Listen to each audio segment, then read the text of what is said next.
Just behind the bus, it's the Antifa girl who attacked me a few months ago, grabbed my leg and took me to the ground.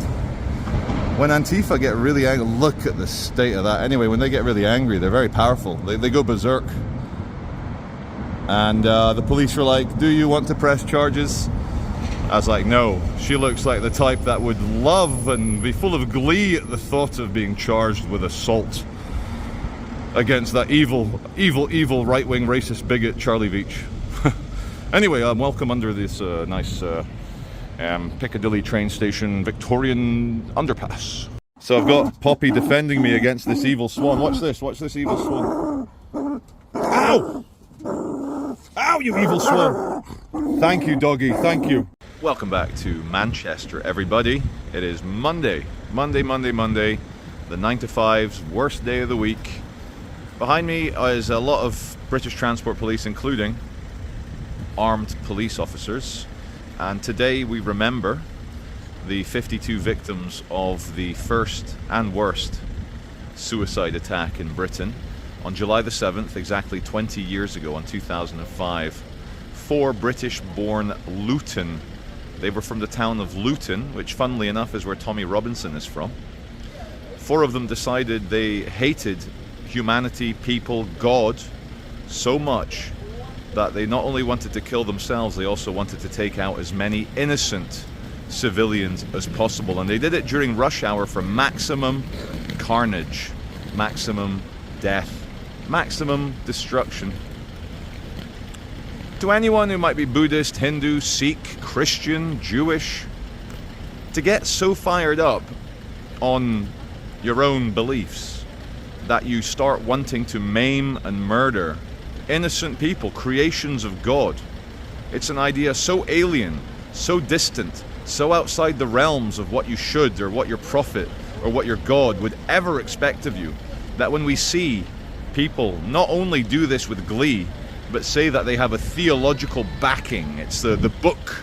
The book has instructed them that this is how they're meant to behave towards non-Muslims. Big problem, guys, very big problem. I'm out today, obviously, without the bodyguards, so I'm not going to stick my face into Piccadilly Gardens or areas where we know the Balaclava boys and all the migrants are carrying knives. Let's not forget, just a few days ago, mass machete fight in Piccadilly Gardens. DJ Media and Fred covered that one. The police brought in martial law to just search everyone in the city centre, but we were out again on Saturday. People carrying knives and not feeling scared to carry knives. I have a lot of, oh man, come on phone, there you go. A lot of sympathy and empathy for the armed police in Britain. They're very well trained. I'll give you an exhibit A. How'd you know they're well trained, Charlie? Well, remember when 2 British Pakistanis, British Muslims at Manchester Airport decided to start headbutting staff? That's how it kicked off. And then the armed police came and said, guys, what's going on? And then they, instead of admitting, yeah, you know what, we should probably be arrested, what did they do? They started throwing punches against the armed police. Not those 2 specifically, I don't think. It might be by coincidence, but start throwing punches. They broke a female police officer's nose. They were throwing punches into the face of armed police. Any other country on earth, you punch an armed policeman in the face, you try and wrestle him, you get shot dead. Nobody would say that's controversial. Try that in America, try that in Texas. You're at Dallas airport and you're like, oh, there's an armed policeman here to keep everyone safe. Let's go and punch him in the face, break his nose and wrestle him. How's that going to work out for you? So that's how well trained the British armed police are. They didn't kill those 2 scumbags, even though there is an argument that they would have been justified in doing so, and people would have looked at it and said, yeah, good kill. You've got 2 people acting in a terrorist manner in a British airport. No, not happening. So anyway, that trial is currently taking place in Liverpool. Manchester at the moment feels like a 24-hour emergency, a 24/7 war zone. And with the amount of Islamists and migrants that are undocumented, illegal, it is a war zone. It's a 24/7 emergency here. I just went onto the Manchester Evening News website to see what delights is Manchester offering me today as a YouTuber, and yeah, there's been another Hey mate, you okay? There's been another attempted murder by stabbing, and this time in Capella Walk in Salford, which is the twin city, the twin town alongside Manchester. You know, it's not normal, and it happened still during daylight last night, 9:45 p.m. It's still daylight in these summer months, and a man in his 50s has been arrested on suspicion of attempted murder. And another man in his 50s as well is in hospital. So you've got men, middle-aged men now, stabbing each other in the daylight. And when's it going to end? Manchester has gone mad for it, guys. There's Liam Gallagher back in the day wearing his Berghaus. Here's Liam and his brother, no, Liam and himself, before and after in the Berghaus. It's all Oasis, Oasis, Oasis, Gallagher brothers. And funnily enough, because the two brothers, Noel and Liam Gallagher, are known to absolutely hate each other and fight and physically fight, emotionally fight. They hate each other, but when the tour company is dangling £6 million each, boys, that's a good amount of money. You just have to finish the tour and then you get paid. And it's amazing how money, even money, can solve warring siblings. Mad for it, mate, mad for it. Good morning from, the UK. We begin this morning with the long drive into Manchester. Someone's had a smashy here at the junction. Police are having a look, having a go, having a sook. Man in a dress, not even a kilt. We can accept a kilt, but it's all gonna wilt here. You okay? I switched the engine off, it's okay. Yeah, it does. Okay, so I drove past just as I finished filming. One of the officers says, can we have a chat? Might be a trap, but morning. I'm very well. I didn't expect to see content the minute I started driving. Anyway, nice to meet you anyway. Nice to meet you. Nice to meet you, yeah. I thought, yeah, he's just gone into the middle. Did he get hit by another car? Yeah, it's just normal RTC. Yeah, we're just going to move the vehicle out of the way in a second. Fair enough. Just say hello to no, thank you. No, I appreciate it, yeah. Right, I'm going to carry on my job anyway. No, I'm off to Manchester. All the best. Take care. See you, mate. All the best. Bye-bye. Oh, that's good news. It was just a standard RTC, no injuries. RTC being road traffic collision. You've got, look at that, very fetching in the black and white. Who's that? Just around the pole. Anyway, let's get to Manchester. I've just spent the last 3 days down south. I was staying in Lingfield, just south of London near Sussex, and went into London, spent the whole day in London on Monday. And I have to say, central London is so much safer than central Manchester. Did you see the news? Multiple men, just, fine British, choir boy British men, just fine British men, just normal, everyday bazzas. Everyday bazzas, you say, Charlie? No, a bunch of men, very, very diverse crowd, had a knife fight. Multiple men with very severe stab wounds. One of them is fighting for his life in hospital. The others are in hospital. Manchester, as you saw, section 60 across. We're going to drive around a little bit. You'll have a look, but there's martial law in central Manchester, no human rights. If you look dodgy, the police will search you. They will take your drugs and your knives off you. Are you the black sheep of your family? Are you the black sheep? Yeah, that's why you watch the Charlie Veach show, isn't it? Anyway. Pond, 17th, 18th century bridge, Aspinall Arms, and the wider Ribble Valley with Pendle Hill. And what's behind me? Mitten Church, All Hallows. Not half a hallow, not zero hallows, All Hallows. I just want to announce I had maybe my best podcast experience ever. I don't do many. It's been probably a decade since I've done one. A long time. But Liam Tufts, have you heard of him? He's a southern geezer, perhaps one of the friendliest, most easy to talk to. I got worried during the podcast. I was just ranting at him. And he's like, yeah, best listener ever. Actually, no, I've got a guy in Manchester who's a very good listener, but Liam, fantastic listener. And I think we're all going to get thrown in jail by the thought police for the amount of truth we said on the show. And do not be alarmed, Do not be alarmed, my retreating trio of black sheep. Hold on. Hold on. Deja vu. Here's the original trio of black sheep. Do not fear, my black sheep viewers. I'm going out again on Saturday. Probably not a good idea to say where I'm going to be for security reasons, but I am going out again on Saturday. Maybe somewhere new, maybe Manchester, you never know. Fred and Tay are confirmed, so the security team, the 3-man paramilitary, only joking MI5, we're literally there to film and to be safe. Oh, Audi boy, Audi A5 in front of us. He might be wearing a baseball cap, but in the Great Manchester Monkey Safari Park, we don't recommend to drive around in expensive German cars, giving, you know, the wildlife direct access. Now, there is a reason why we are driving into central Manchester, and that is because in Piccadilly Gardens last night, in the safari park, there was a mass machete and knife brawl, which right to continue on Ring Road, then turn left onto Tib Street. Thank you, Google Maps. Is not very good. 2 men are in hospital.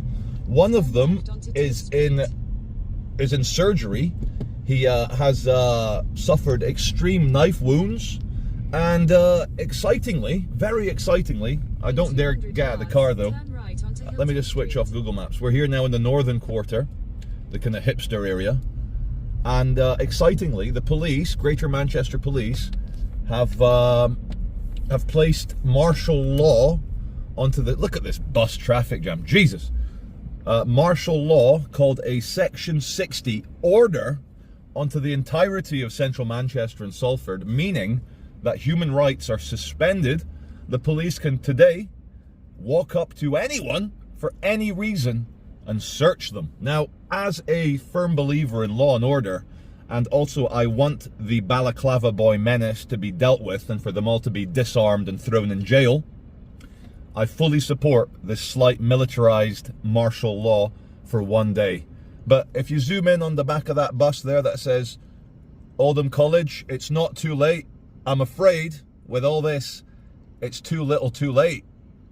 Doing martial law now, after the horse has bolted, is a bit too late. You know, we've already got massive gangs of Balaclava boys who in a vacuum outside of law and order with a testicularly weak nation that isn't proud of its history or of its culture or even of its British race, which, you know, some may argue that the British are God's chosen people to a certain extent, alongside the Jews. We all know the Jews are God's chosen people. Look at this guy on the right. My God. Look at that, Laura. Have you seen this one? Anyway, it's just funny to look at. Chubby they, them trannies will never be as scary as North Africans with balaclavas and machetes. So we'll let this bus out. I can see it's a female driver. You know, can't be easy not having any depth perception or, you know, driving skills and still driving a bus. Only kidding. Laura, she accepts my mild sexism very well. She takes it. But what we'll do, we'll get a bit closer. We'll start filming again.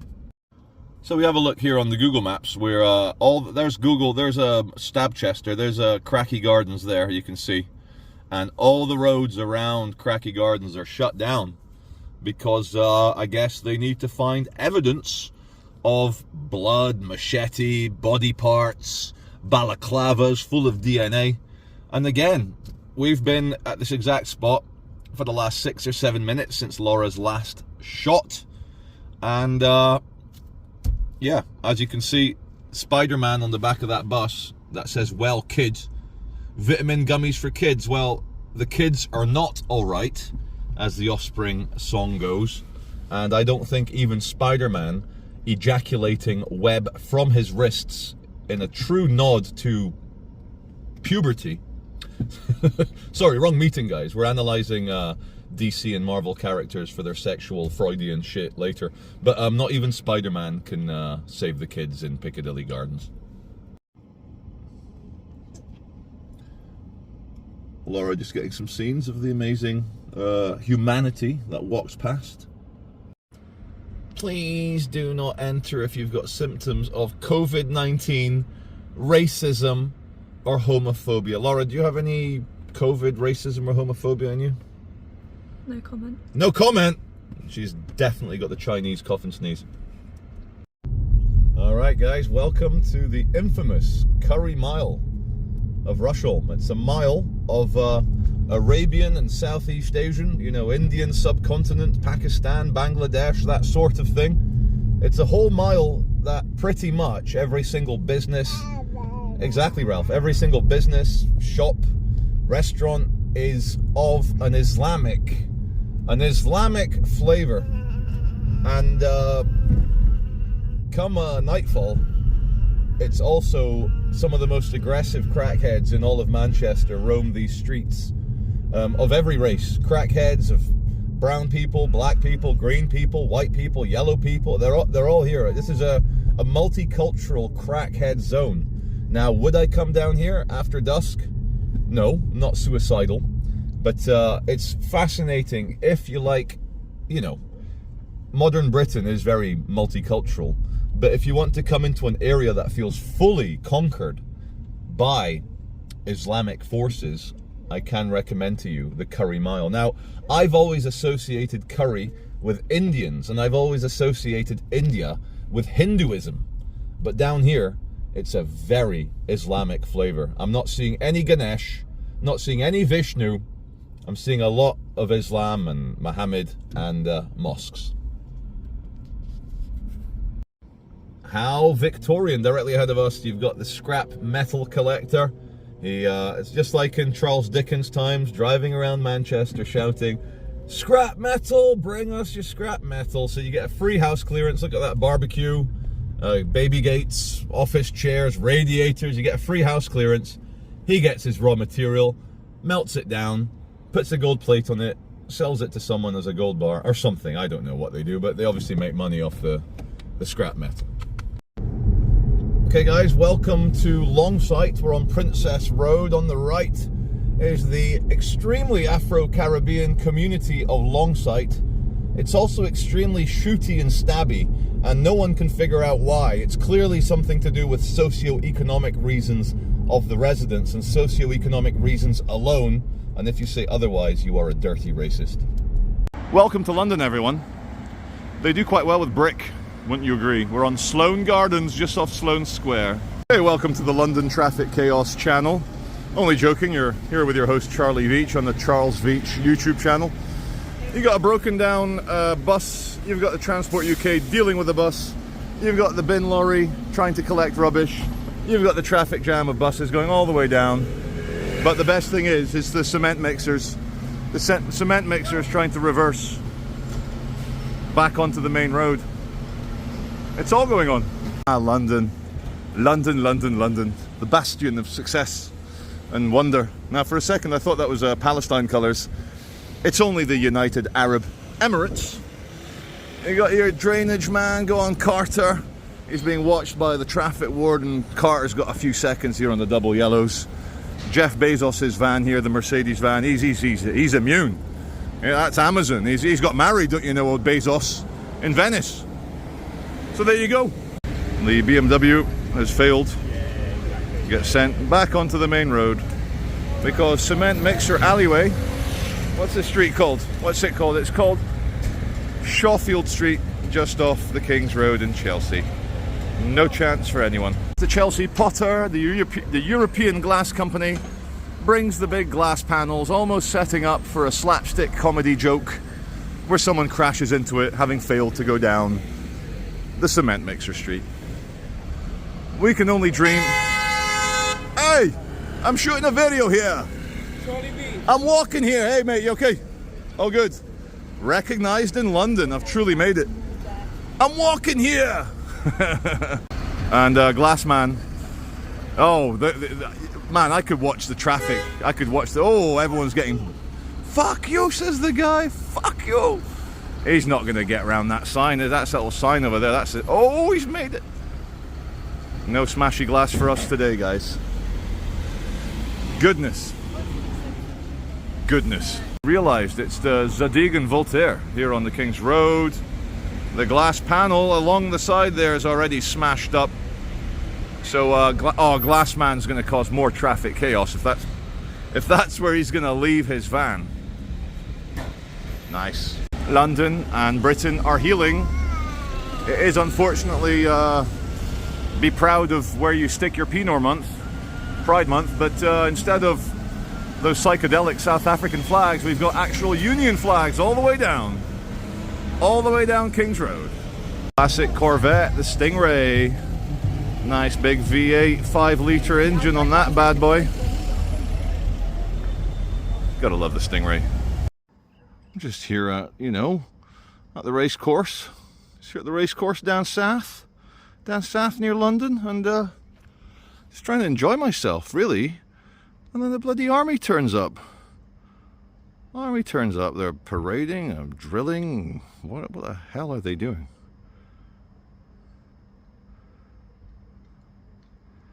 Not normal, guys.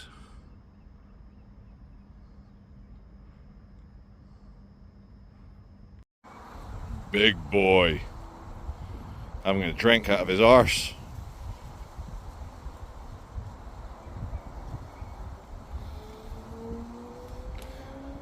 I've seen the red dragonflies here in the UK. I've not seen these green ones. What's he doing?